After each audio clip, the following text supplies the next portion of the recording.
Rahayu, saudara-saudara sejiwa Tosana Nusantara, jumpa lagi dengan saya Joko Supriyadi dari JS Collection Chris Hadi Channel Jakarta. Marilah kita awali segalanya dalam doa, semoga senantiasa segala yang terindah dan terbaik terlimpah untuk kita semua, amin. Kali ini kita berada pada tayangan 155, yaitu edisi Suroan, sekaligus mensingkapi perbedaan di dunia Tosanaji.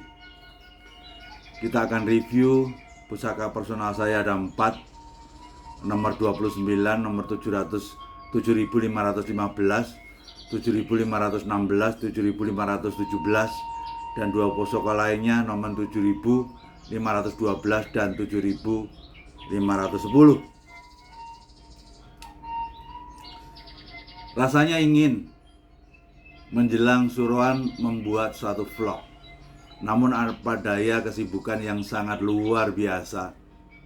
Ya tentunya Suroan itu mengurusin keris, sehingga baru di hari ke-8 ini sempat saya buatkan vlog untuk edisi Suroan.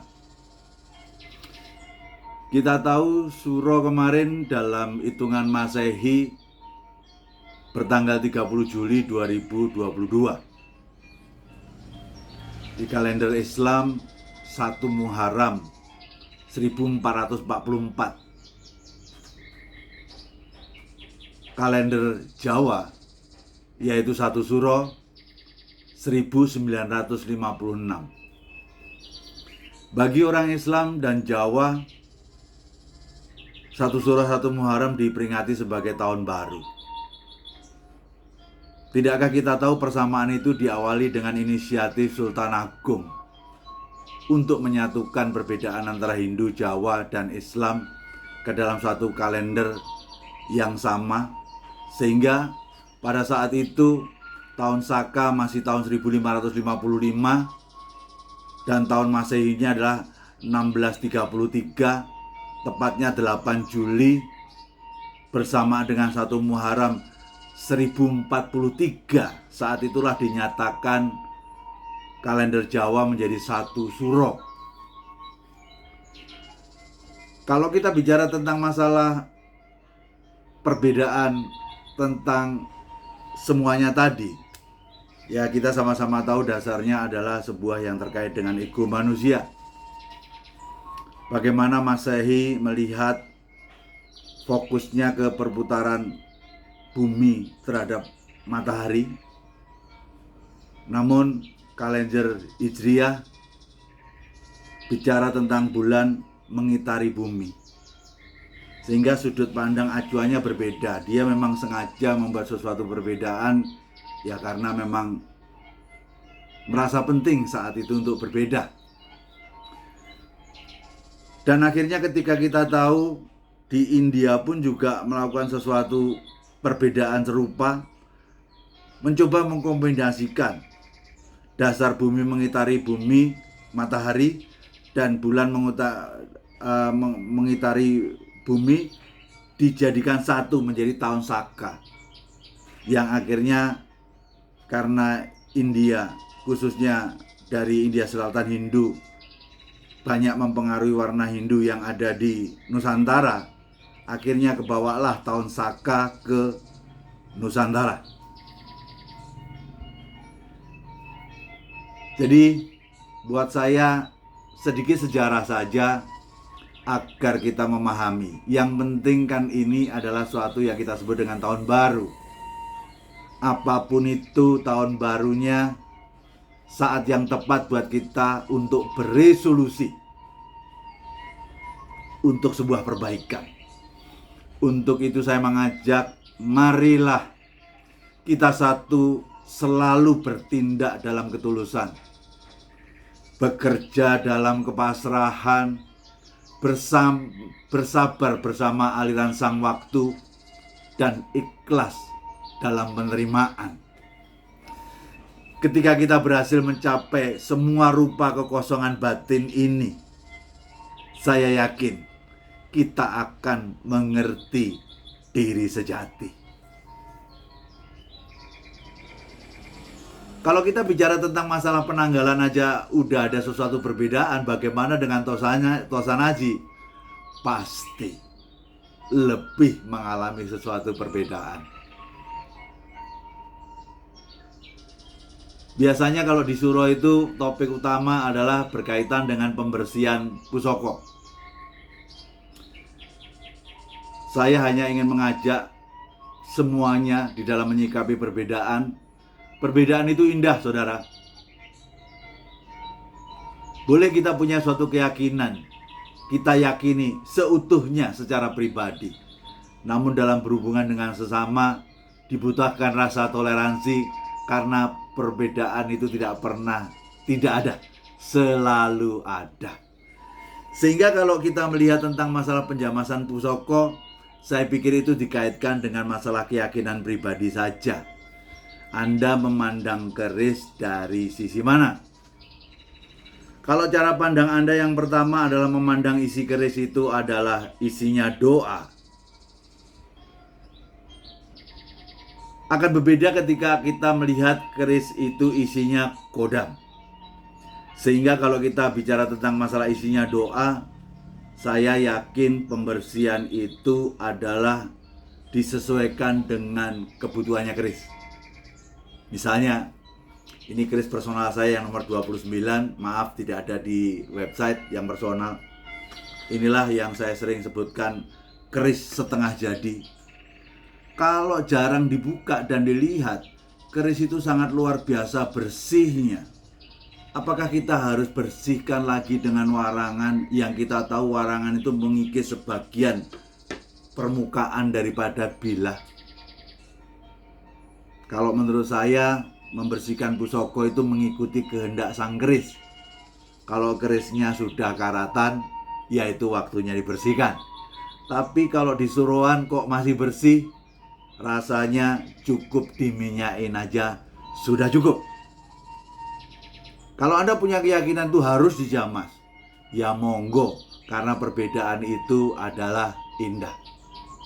Jadi sekali lagi, kalau Suroan saya selalu sempatkan untuk melihat keris personal saya ini, yang sebersih ini, ya rasanya sangat sayang buat saya kalau harus saya cuci ulang. Cukup di Suro ini saya minyain aja. Sehingga karena banyak ngurusin keris, gak sempat untuk buat satu vlog menjelang malam Suro, ya akhirnya di hari ke-8 ini. Ketika kita bicara tentang masalah yang berkaitan dengan masalah perbedaan itu, tidak perlu menjadi sesuatu hal yang dirisaukan berlebihan. Karena di dalam perjalanan sejarah seperti tadi saya jelaskan, tahun Masehi didasari oleh kelahiran Isa Al-Masih. Ketika pusat kekuasaan berubah menjadi kekuatan Islam, membuat suatu tahun Hijriah ditandai tentang hijrahnya Nabi Muhammad. Namun perjalanan tentang pertempuran itu tidak sampai di situ. Di India membuat suatu tahun Saka yang membuat sesuatu perpaduan cara melihat membuat tanggal antara Masehi dan Hijriah, sehingga keluarlah tahun Saka. Namun pada akhirnya perjalanan selalu akan berubah. Bahkan di Arab Saudi sendiri per tahun 2016 sudah menggunakan suatu kalender Masehi. Jadi ini hanya sebagai suatu pertanda aja buat saya, agar semuanya selaras dalam satu ukuran waktu yang sama. Karena semua orang harus bermuamalah tidak dalam satu agama yang sama, tapi dalam sesuatu keyakinan dan kepercayaan yang berbeda. Perlu ada suatu alat ukur yang sahih. Untuk selanjutnya saya mencoba masuk ke keris 7512. Kerisnya sederhana, tapi besinya terasa seperti segalo, deket-deket seperti kayak semi kabudan. Pamornya tengahnya rantai, ada bonang renteng di sampingnya, rantai, bonang renteng, rantai, bonang renteng, rantai, bonang renteng. Ini sekaligus untuk memenuhi permintaan daripada teman kita yang disuruh mengulas tentang keris Pajajaran. Saya sih ingin sekali mengulas, suatu ketika saya pasti akan ulas, namun izinkan saya sisipkan pada kesempatan ini. Pajajaran itu adalah semacam sesuatu rentang waktunya cukup panjang dalam berkeris. Didirikan 932 setelah Segaluh dan berakhir pada tahun 1579 ditutup oleh Banten, sehingga rentang 600 tahun itu menjadi sesuatu hal yang tidak mudah untuk berbicara tangguh Pajajaran. Karena ketika di awalnya yaitu 932 nuansanya pasti besi-besinya besi semi kabudan. Tapi ketika tahun 1150 akibat Jenggolo Kediri bertempur terus, akhirnya banyak orang-orang Jenggolo yang akhirnya lebih baik menyelamatkan diri ke arah barat, bergabung di Pajajaran. Akhirnya membuat semacam satu keris Pajajaran menjadi berubah. Besi menjadi pulen, mulus seperti gambaran besi-besi Jenggolo. Ketika kita melihat besi Pajajaran pada era-era tahun 1570-an sebelum ditutup di tahun 79, tentunya besi sudah mengalami suatu perbedaan karena memang baja sudah mulai diketemukan, sehingga keris-keris Pajajaran sudah mempunyai sesuatu gambaran perbedaan jelas antara aten dan besi tapian. Namun percayalah, suatu ketika saya akan mencoba mereview. Kenapa saya harus review keris sederhana pada kesempatan ini adalah keris ini? Karena sebelumnya saya tuh terkesima dengan keris saya yang sudah dimahari seorang kolektor, yaitu Jalak Ngore HB7 dengan pamor rantai besar-besar, bulatnya besar-besar. Di sela-sela antara rantai itu ada bonang renteng. Karena saya lihat bonang renteng itu titik 2, rantainya satu gede, saya akhirnya menyebutnya adalah udan mas kontemporer. Karena susunannya adalah titik 2, 1, titik 2, 1, satunya yang besar. Saya menjadi terkesima dengan pusaka itu karena apa? Saya belum pernah melihat suatu pamor yang seperti itu. Tapi ketika hari saya ketemu keris Pajajaran yang jauh lebih tua. Ternyata jangan mudah menganggap bahwa suatu keris itu harus begini. Kalau nggak begini salah. Kalau nggak begini salah. Sabu Inten itu selalu Mojopahit ke atas, tidak ada di Singosari. Ya, makanya saya hanya ingin berpesan, jangan selalu mengeklaim keris itu pokoknya. Kalau itu terjadi, siap-siap aja malu di masa depan. Sejarah akan membuktikan adanya sesuatu proses duplikasi dari waktu ke waktu. Kalau menurut saya sama persis jenis pamor ini seperti HB saya. Rentang perbedaannya hampir 1000 tahun. Berarti duplikasi dari masa ke masa itu terjadi, saudara. Sehingga kalau kita bicara tentang perbedaan itu, yang itu benar, yang itu salah, saya pikir tidak harus demikian. Kita masuk kepada semacam satu topik selanjutnya. Kita bicara tentang keris nomor 7510. Kita bicara tentang keris Kamarogan. Kerisnya adalah Nogo Sabto. Nogo Sabto looknya 7. Look 7 lebih ke arah diwarnai oleh pengaruh daripada carubuk. Tujuannya untuk mempersuasi kebaikan. Nogo melimbangkan pemimpin, mempersuasi ya tentunya yang dipimpin agar selaras dengan arah seorang pemimpin ini demi untuk meraih segoro muncar, kesejahteraan bersama. Bagi saya ini adalah Mataram Sultan Agung. Karena itulah di Sultan Agung era keemasan budaya, tidak hanya tentang keris tapi sastra dan lain sebagainya. Namun yang saya bahas perbedaannya di sini letaknya di mana? Di kinata. Kalau saya melihat ini kinatanya sangat super. Selalu orang bicara tentang masalah kinatanya ori atau tidak. Saya punya pandangan yang berbeda. Keris sepuh itu selalu di kinata itu setelah kerisnya jadi. Dan empu itu punya ego kalau kerisnya di kinata sebenarnya tidak suka. Kecuali keris baru, banyak sekali keris yang di kinata bersamaan dengan pembikinan. Sehingga untuk Kinata saya lebih suka menempatkan grade Kinata kelas berapa. Yang paling bagus 1, selanjutnya yang agak lumayan 2, lumayan lagi 3, yang kurang juga grade 5. Kalau boleh saya ingin sampaikan grade bagi saya tidak suka angka kesempurnaan 1. Namun biarlah ini cukup dengan grade 1,5 saja. Saya sudah cukup puas dengan keris, dengan tantingan sangat ringan seperti ini adalah sesuatu hal yang baik. Jadi buat saya grade-nya 1,5 saja. Sehingga perbedaan indah. Tapi keyakinan diri tetap 100% tanpa harus ada sesuatu perubahan. Kemudian memang suruhan ini membawa berkah. Terlalu banyak keris yang masuk ke JS Collection, baik sebelum suro sampai suro. Sampai ada yang namanya keris lama saya akhirnya kembali. Ya sudah, saya personalkan saya. Kalau Anda masih ingat tombak dengan panjang 77 dengan ornamennya di sini ada yang di sini, yang di atas itu seperti kayak yang di atas itu seperti kayak kita sebut Sabdo Palon, bawahnya seperti Noyo Genggong. Tombak ini tersusun atas 2 besi. Ini akhirnya harus saya personalkan. Karena kalau sudah dimaharkan kemudian balik, ya sudah saya personalkan. Kalau sudah saya personalkan, Anda tidak akan bisa menemukan di web. Kalau Anda pengen tahu, lihat tayangan saya yang nomor 4.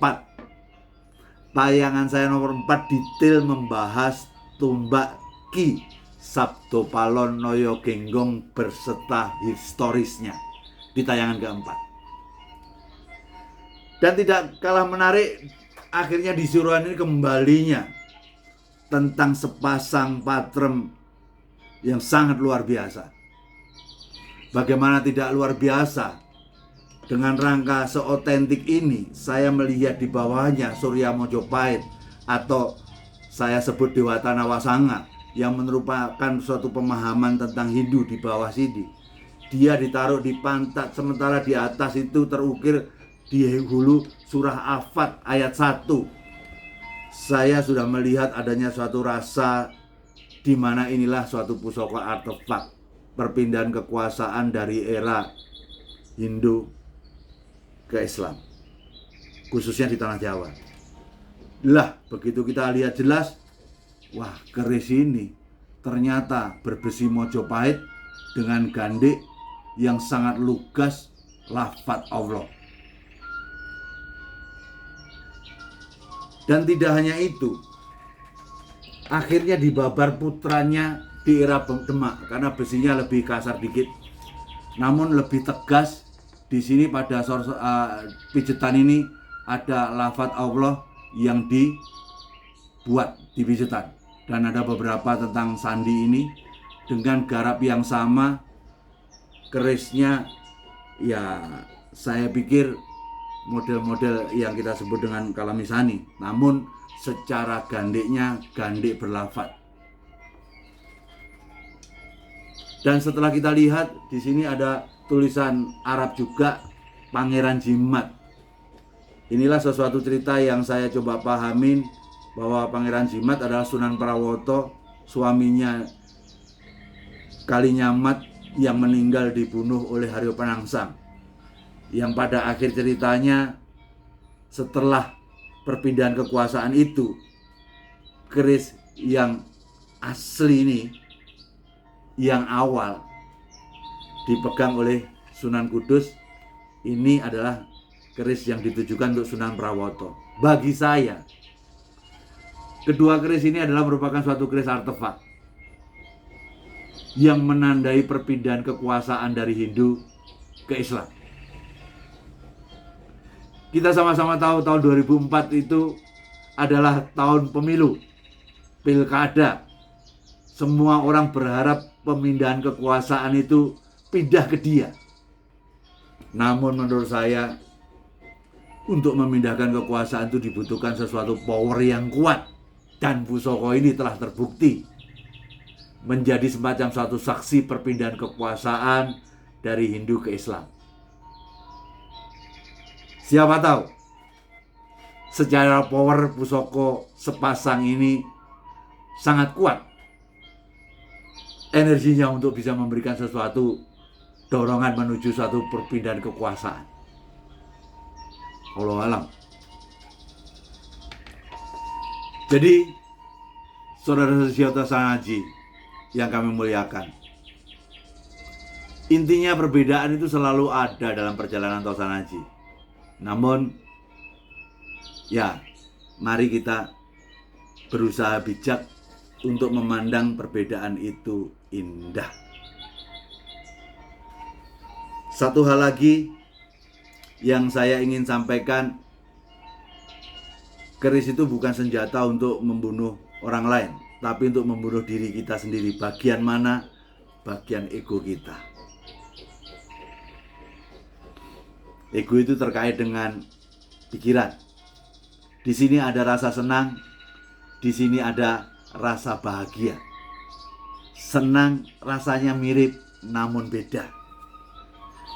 Memang di hidup itu ada suatu kebenaran, ada juga pembenaran.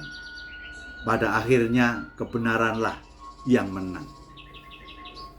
Ketika ada orang yang bertanya, beli keris itu dengan cara apa? Terserah Anda. Sekarang lagi musim lelang, di mana Anda di-trigger dari otak Anda melihat barang, pertarungan harga, tinggi-tinggian, ego Anda dipacu untuk memiliki dan memenangkan itu. Kalau dengan cara itu Anda ingin mempunyai Tosanaji, silahkan. Beda itu indah. Kalau saya, keris itu jangan hanya sekedar dilihat, namun dibaca maknanya.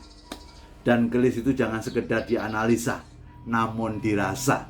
Jadi buat saya memahami keris itu harus cukup rasa batiniah kita untuk melihat adakah suatu chemistry pusoko itu dengan diri saya. Di akhir cerita, teruslah belajar berkeris, bukan untuk menjadikan kita seorang ahli, namun untuk menambah mencintai budaya kita Tosanaji. Dengan memiliki, semoga ada pengaruh pada tingkah laku kita yang berubah, diberikan semacam satu makna yang adiluhung, yang tersirat pada filosofi Tosanaji, sehingga ego kita semakin menurun. Jayalah budaya Tosanaji Nusantara, pastikan budaya ini menjadi tuan rumah di negeri sendiri. Kalau bukan kita, siapa lagi? Kalau enggak sekarang, kapan lagi? Percayalah, hidup sangat terbatas. Pastikan kalau Anda merasa punya peran dalam Tosanaji, itulah salah satu cara untuk bisa membantu mengangkat langit Nusantara seperti yang saya lakukan. Walaupun Anda tahu saya sebagai orang yang memaharkan Tosanaji, tapi faktanya yang masuk lebih banyak daripada yang termaharkan. Kalau tidak ada suatu peran dalam diri saya, rasanya tidak sampai. Harus sekarang sudah 7.500 lebih yang ada di web saya. Terima kasih. Rahayu, Rahayu, Rahayu Sagung Dumadi. Nuwun. Nogo Sabto dengan Kinatah grade 1,5 saja menurut saya. Terima kasih.